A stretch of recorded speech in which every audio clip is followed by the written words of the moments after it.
Pasensya na po, busy lang si Ate Estela ninyo. Kaya sa video na ito ay humingi ako ng tulong sa AI para mabuo ito. Pero huwag kayong mag-alala, ako pa rin ang nasa likod ng content at kung may tanong kayo, pwede pa rin kayong mag-comment at sasagutin ko kayo.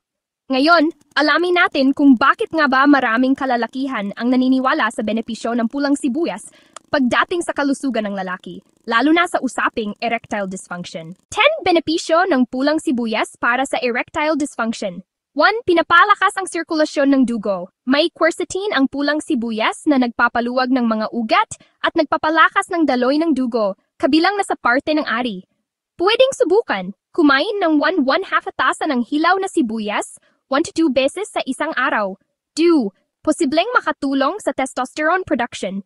May ilang pag-aaral na nagsasabing nakakatulong ito sa pagtaas ng natural testosterone.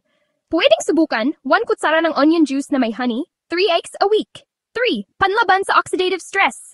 May antioxidants ito na tumutulong protektahan ang ugat at reproductive system. Pwedeng subukan onion tea, pakuluan sa tubig, inumin 1 ice per day.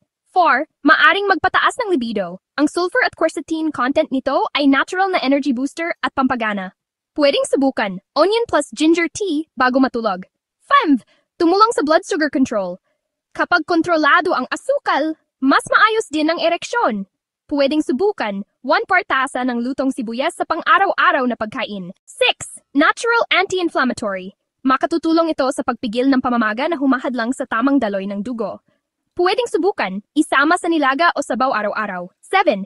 Detox support. Sulfur compounds ay tumutulong sa atay para alisin ang toxins. Pwedeng subukan, pinaglagaan ng sibuyas na may lemon, 2 to 3 week. 8. Pampababa ng cholesterol. Malinis na ugat, mas malakas na daloy ng dugo sa pagkalaki. Pwedeng subukan, onion juice, 1 kutsara tuwing umaga. 9. Natural energy booster. May nutrients itong nagbibigay lakas lalo na sa mga may edad. Pwedeng subukan, ihalo sa veggie smoothie. 10. Kalusugan ng puso. Mas malakas ang puso, mas matibay ang performance. Pwedeng subukan, gamitin sa pang-araw-araw na lutuin. Pagkalipas ng isang buwan, napansin ni Mang Lando na hindi lang siya naging mas magaan ang pakiramdam, mas ganado siya. At mas buo ang tiwala niya sa sarili. Hindi ito milagro, pero malaking tulong ang pag-aalaga sa katawan sa natural na paraan. Disclaimer, ang mga impormasyong ito ay batay sa natural health references at hindi kapalit ng gamot.